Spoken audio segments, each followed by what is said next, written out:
ਸਤਿ ਸ੍ਰੀ ਅਕਾਲ। ਮੈਂ ਹਾਂ ਚੰਚਲ ਮਨੋਹਰ ਸਿੰਘ। ਤੁਸੀਂ ਦੇਖ ਰਹੇ ਹੋ ਅੰਮ੍ਰਿਤ ਪ੍ਰਸਾਰ। ਸਾਬਕਾ ਖਜ਼ਾਨਾ ਮੰਤਰੀ ਮਨਪ੍ਰੀਤ ਸਿੰਘ ਬਾਦਲ ਧੋਖੇਦਾਰੀ 400 BC ਅਤੇ ਫਰਾਡ ਦੇ ਦੋਸ਼ਾਂ ਵਿੱਚ ਰੂਪੋਸ਼ ਹੋ ਗਏ ਹਨ, ਕਿਉਂਕਿ ਉਹਨਾਂ ਨੂੰ ਖਤਰਾ ਹੈ ਕਿ ਉਹਨਾਂ ਦੀ ਅਰੈਸਟ ਹੋ ਜਾਏਗੀ, ਉਹਨਾਂ ਨੂੰ ਗ੍ਰਿਫਤਾਰ ਕਰ ਲਏਗੀ ਪੰਜਾਬ ਪੁਲਿਸ। ਬਠਿੰਡੇ ਦੇ ਵਿਜੀਲੈਂਸ ਦੇ ਪੁਲਿਸ ਸਟੇਸ਼ਨ ਵਿੱਚ ਜੋ 25 ਤਰੀਕ ਨੂੰ FIR ਦਰਜ ਕੀਤੀ ਗਈ ਹੈ, ਉਸ ਵਿੱਚ ਮਨਪ੍ਰੀਤ ਬਾਦਲ ਅਤੇ ਬਠਿੰਡਾ ਦੀ ਜੋ ਅਥਾਰਟੀ ਹੈਗਾ, ਬਠਿੰਡਾ ਵਿਕਾਸ ਅਥਾਰਟੀ, ਉਸ ਦੇ ਕਰਮਚਾਰੀਆਂ ਤੇ ਕੋਈ 8 ਦੇ ਕਰੀਬ ਵਿਅਕਤੀਆਂ ਉੱਪਰ ਬੜੇ ਸੰਗੀਨ ਧਾਰਾਵਾਂ ਲਾ ਕੇ ਕੇਸ ਰਜਿਸਟਰ ਕੀਤੇ ਗਏ। ਉਹਨਾਂ ਦਾ ਜੋ ਮੁੱਖ ਦੋਸ਼ੀ ਹੈ ਉਹ ਮਨਪ੍ਰੀਤ ਸਿੰਘ ਬਾਦਲ ਦੱਸਿਆ ਜਾਂਦਾ। ਮੈਂ ਤੁਹਾਨੂੰ ਇਹਨਾਂ ਧਾਰਾ ਜੋ ਲੱਗੀਆਂ ਹਨ ਇਹਨਾਂ ਬਾਰੇ ਦੱਸਦਾ। ਇਹ ਬੜੀਆਂ ਸੰਗੀਨ ਹਨ। 409 IPC ਕ੍ਰਿਮੀਨਲ ਬ੍ਰੀਚ, ਸਰਕਾਰ ਨਾਲ ਧੋਖਾ ਕਰਨਾ।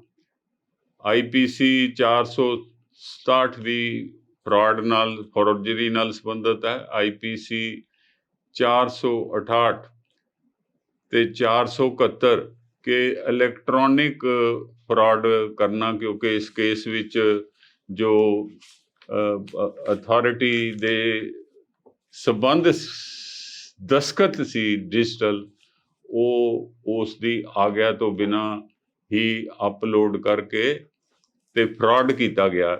ਇਸ ਵਿੱਚ 2 ਪਲਾਟਾਂ ਦੀ ਗੱਲ ਹੈ ਕਿ 1560 ਸਕੁਅਰ ਯਾਰਡ ਦੇ 2 ਪਲਾਟ, ਜਿਨ੍ਹਾਂ ਨੂੰ ਕਿ ਕਮਰਸ਼ੀਅਲ ਪਲਾਟ ਕਿਹਾ ਜਾਂਦਾ ਸੀ, ਜਿਨ੍ਹਾਂ ਨੂੰ ਕਿ ਉਹਨਾਂ ਦਾ ਕਮਰਸ਼ੀਅਲ ਕੈਟੇਗਰੀ 'ਚੋਂ ਕੱਢ ਕੇ ਉਹਨਾਂ ਨੂੰ ਪਹਿਲਾਂ ਘਰ ਬਣਾਉਣ ਵਾਲੇ ਪਲਾਟ, ਯਾਨੀ ਰਿਹਾਇਸ਼ੀ ਪਲਾਟਾਂ ਵਿੱਚ ਕਨਵਰਟ ਕੀਤਾ ਗਿਆ, ਅਤੇ ਉਸ ਤੋਂ ਬਾਅਦ ਉਹਨਾਂ ਦੀ ਜੋ ਖਰੀਦੋ ਫਰੋਖਤ ਸੀਗੀ, ਉਸ ਦੀ ਜੋ ਹੋਈ ਨਿਲਾਮੀ, ਉਸ ਨਿਲਾਮੀ ਵਿੱਚ ਤੁਹਾਨੂੰ ਬੜੀ ਹੈਰਾਨਗੀ ਹੋਏਗੀ ਕਿ ਗਲਤ ਨਕਸ਼ੇ ਅਪਲੋਡ ਕੀਤੇ ਗਏ, ਔਰ ਗਲਤ ਨਕਸ਼ਿਆਂ ਦੇ ਨਾਲ ਉਹਨਾਂ ਦਾ ਸਾਈਜ਼ ਵੀ ਘਟਾ ਕੇ ਅਪਲੋਡ ਕੀਤਾ ਗਿਆ, ਤਾਂ ਜੋ ਬਹੁਤੇ ਜੋ ਦਿਲਚਸਪੀ ਰੱਖਣ ਵਾਲੇ ਲੋਕ ਵੱਡੇ ਪਲਾਟਾਂ 'ਚ ਉਸ ਨਿਲਾਮੀ ਵਿੱਚ ਹਿੱਸਾ ਨਾ ਲੈ ਸਕਣ।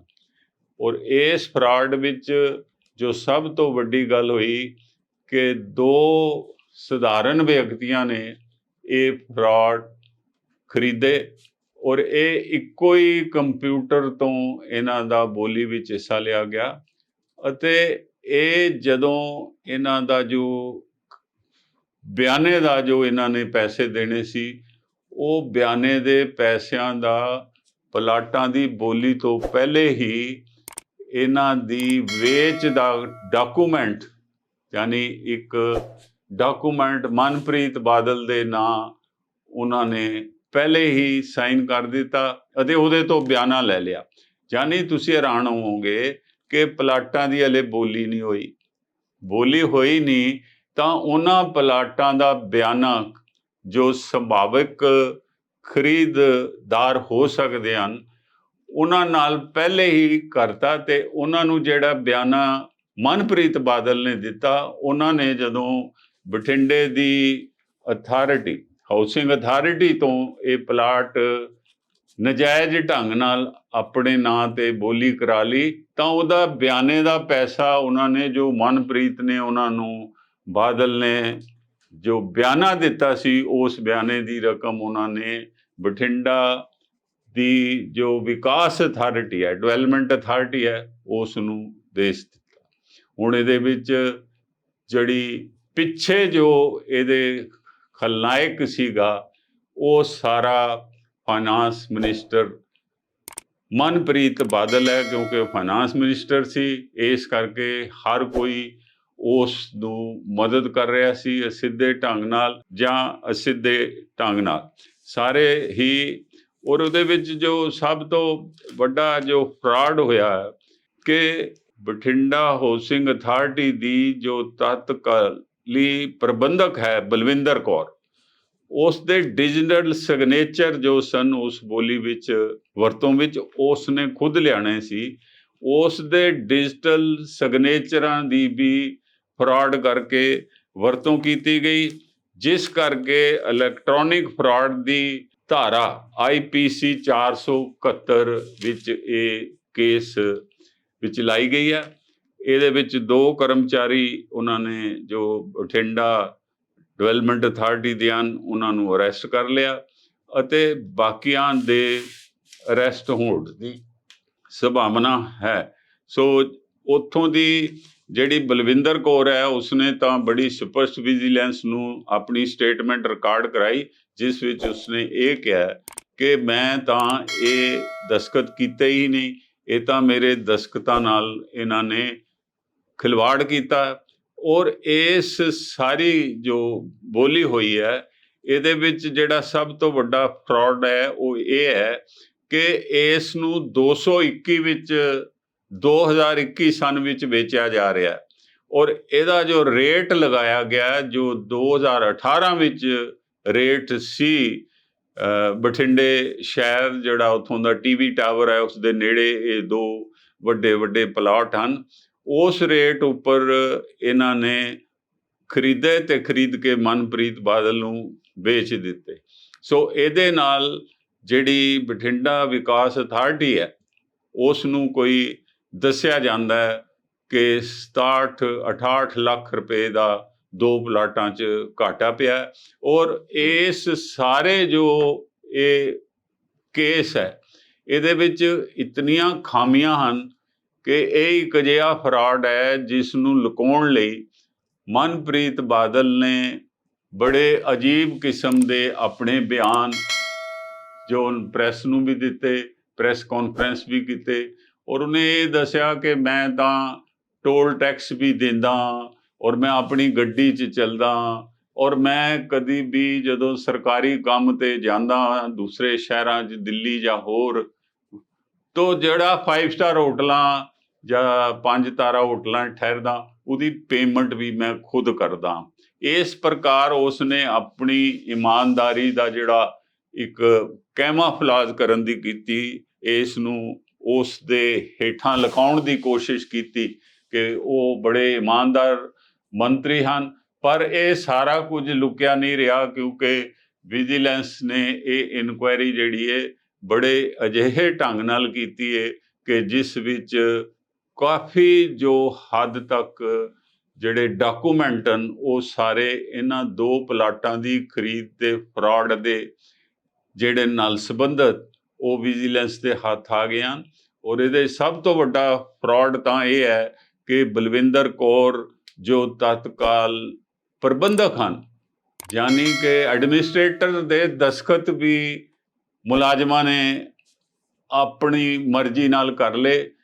ਤੋ ਇਸ ਕੇਸ ਵਿੱਚ ਜਦੋਂ ਉਹਨਾਂ ਨੇ ਇਹ ਦੇਖਿਆ ਕਿ ਹੁਣ ਉਹਨਾਂ ਦੀ ਅਰੈਸਟ ਹੋ ਜਾਣੀ ਹੈ ਕਿਉਂਕਿ 25 ਤਰੀਕ ਜਿਹੜੀ ਹੈ ਕਿ ਕੇਸ ਦੀ FIR ਦਰਜ ਕਰ ਦਿੱਤੀ ਪੰਜਾਬ ਵਿਜੀਲੈਂਸ ਬਠਿੰਡਾ ਨੇ ਵਿਜੀਲੈਂਸ ਦੇ ਬਠਿੰਡਾ ਥਾਣੇ ਵਿੱਚ।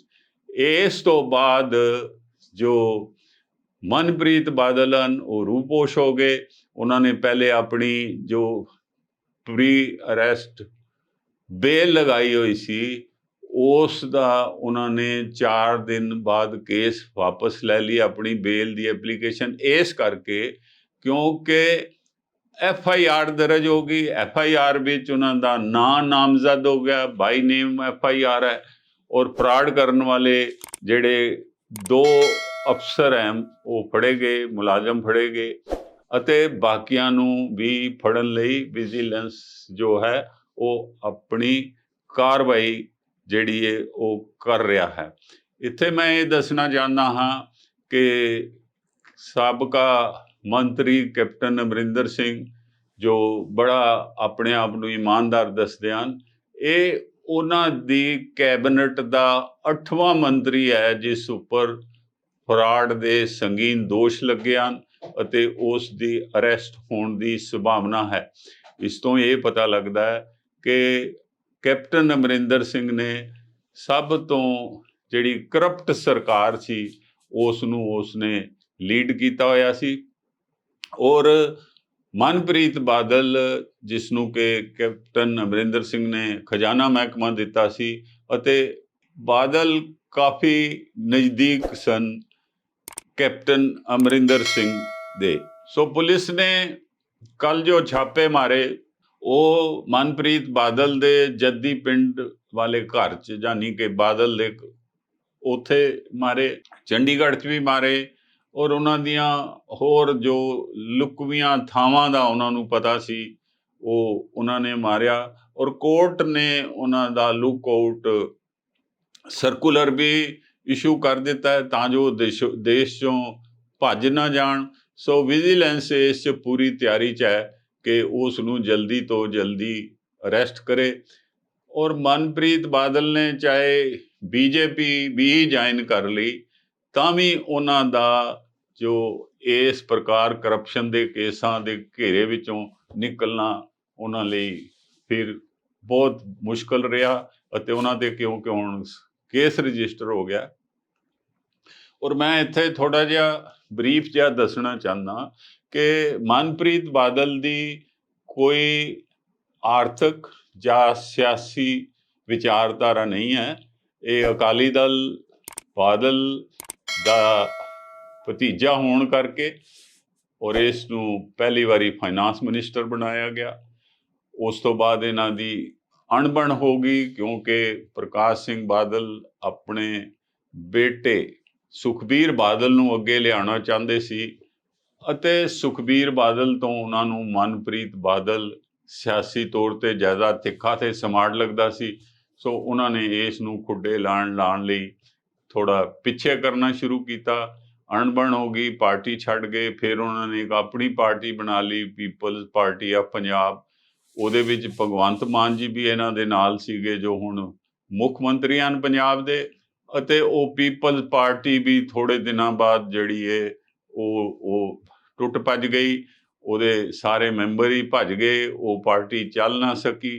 ਫਿਰ ਇਹਨਾਂ ਨੇ ਆਮ ਆਦਮੀ ਪਾਰਟੀ ਵਿੱਚ ਦਾਖਲਾ ਲੈਣ ਦੀ ਸੋਚੀ, ਔਰ ਆਮ ਆਦਮੀ ਪਾਰਟੀ ਤੋਂ ਬਾਅਦ ਇਹ ਸਿੱਧੇ ਜੋ ਕਾਂਗਰਸ ਵਿੱਚ ਚਲੇ ਗਏ। ਅਤੇ ਕਾਂਗਰਸ ਉਹ ਪਾਰਟੀ ਹੈ ਜਿਸ ਨੂੰ ਇਸ ਤੇ ਇਹਨਾਂ ਦੇ ਪਿਤਾ ਜੀ ਅਤੇ ਇਹਦੇ ਤਾਇਆ ਜੀ ਪ੍ਰਕਾਸ਼ ਸਿੰਘ ਬਾਦਲ ਕੋਈ ਪਿਛਲੇ 30 ਸਾਲਾਂ ਤੋਂ ਨਿੰਦਦੇ ਆ ਰਹੇ ਹਨ ਕਿ ਕਾਂਗਰਸ ਜਿਹੜੀ ਹੈ ਐਂਟੀ ਸਿੱਖ ਹੈ, ਐਂਟੀ ਪੰਜਾਬ ਹੈ।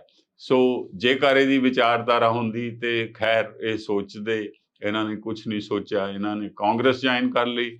ਕਾਂਗਰਸ ਦੇ MLA ਬਣਨ ਤੋਂ ਬਾਅਦ ਅਮਰਿੰਦਰ ਨੇ ਇਹਨਾਂ ਨੂੰ ਫਾਈਨਾਂਸ ਯਾਨੀ ਖਜ਼ਾਨਾ ਮੰਤਰੀ ਬਣਾਤਾ।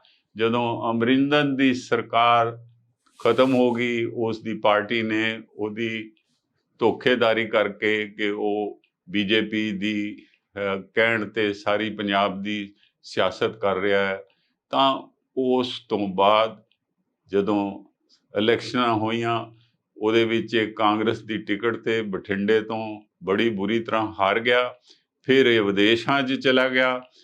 ਕੋਈ 4 ਮਹੀਨੇ ਬਾਅਦ ਵਿਦੇਸ਼ਾਂ ਤੋਂ ਵਾਪਸ ਆਇਆ ਤਾਂ ਕੈਪਟਨ ਅਮਰਿੰਦਰ ਸਿੰਘ ਦੇ ਕਹਿਣ 'ਤੇ ਇਸ ਨੇ ਵੀ ਭਾਰਤੀ ਜਨਤਾ ਪਾਰਟੀ ਯਾਨੀ BJP ਜੁਆਇਨ ਕਰ ਲਈ, ਇਹ ਸੋਚ ਕੇ ਕਿ BJP ਤੋਂ ਉਹਨਾਂ ਨੂੰ ਸਿਕਿਉਰਿਟੀ ਮਿਲੇਗੀ, ਸਟਰੈਂਥ ਮਿਲੇਗੀ, ਉਹਨਾਂ 'ਤੇ ਕਰਪਸ਼ਨ ਕੇਸਾਂ ਦੀ ਕੋਈ ਕਾਰਵਾਈ ਨਹੀਂ ਹੋਏਗੀ। ਉਹ ਉਹਨਾਂ ਦਾ ਜਿਹੜਾ ਟੀਚਾ ਸੀ, ਮਿਸ਼ਨ ਸੀ, ਉਹ ਵੀ ਫੇਲ ਹੋ ਗਿਆ। ਅਤੇ ਹੁਣ ਇਹਨਾਂ ਦੀ ਕੌਣ ਮਦਦ ਕਰੇਗਾ ਇਸ ਕੇਸ ਵਿੱਚ ਕਿ ਜਿਹੜਾ ਕਾਫੀ ਹੱਦ ਤੱਕ ਜਿਹੜਾ ਡਾਕੂਮੈਂਟਸ ਬੇਸਡ ਹੈ, ਤੱਥਾਂ 'ਤੇ ਆਧਾਰਿਤ ਹੈ। ਔਰ ਜਿਸ ਤਰ੍ਹਾਂ ਦੇ ਹਮਲੇ ਉਹਨਾਂ ਨੇ ਭਗਵੰਤ ਮਾਨ ਮੁੱਖ ਮੰਤਰੀ 'ਤੇ ਕੀਤੇ ਹਨ ਪਿਛਲੇ ਸਮੇਂ 'ਚ, ਅਖਬਾਰਾਂ 'ਚ ਪ੍ਰੈਸ ਸਟੇਟਮੈਂਟਾਂ ਦੇ ਕੇ, ਪ੍ਰੈਸ ਕਾਨਫਰੰਸਾਂ ਕਰਕੇ, ਉਹਨਾਂ ਨੂੰ ਕਿੱਥੋਂ ਵੀ ਜਿਹੜੀ ਇਹ ਸਪੋਰਟ ਮਿਲਣ ਦੀ ਕੋਈ ਸੰਭਾਵਨਾ ਨਹੀਂ। ਸੋ ਇਸ ਚਰਚਾ ਨੂੰ ਇੱਥੇ ਸਮਾਪਤ ਕਰਦੇ ਹਾਂ ਅਤੇ ਇਹ ਦੱਸਦੇ ਹਾਂ ਕਿ ਇਹ ਬਾਦਲਾਂ ਉੱਪਰ ਤਾਂ ਕਰਪਸ਼ਨ ਦੇ ਚਾਰਜੀਆਂ ਇਹ ਬਾਦਲਾਂ ਦੀ ਹੀ ਪੁਸ਼ਤ ਵਿੱਚੋਂ ਹਨ। ਤੋ ਇਹਨਾਂ 'ਤੇ ਹੁਣ ਜਿਹੜਾ ਵੀ ਕਰਪਸ਼ਨ ਦਾ ਕੇਸ ਰਜਿਸਟਰ ਹੋ ਗਿਆ। ਇਹ ਕਦੋਂ ਇਹਨਾਂ ਨੂੰ ਜ਼ਮਾਨਤ ਮਿਲਦੀ ਹੈ ਜਾਂ ਨਹੀਂ ਮਿਲਦੀ, ਕਦੋਂ ਇਹ ਆਪਣੇ ਕੇਸਾਂ ਵਿੱਚ ਪੇਸ਼ ਹੋਣਗੇ ਜਾਂ ਭਗੌੜੇ ਰਹਿਣਗੇ, ਇਹ ਸਮਾਂ ਦੱਸੇਗਾ। ਤਾਂ ਇਸ ਚਰਚਾ ਨੂੰ ਇੱਥੇ ਸਮਾਪਤ ਕਰਦੇ ਹਾਂ। ਧੰਨਵਾਦ। ਸਤਿ ਸ੍ਰੀ ਅਕਾਲ।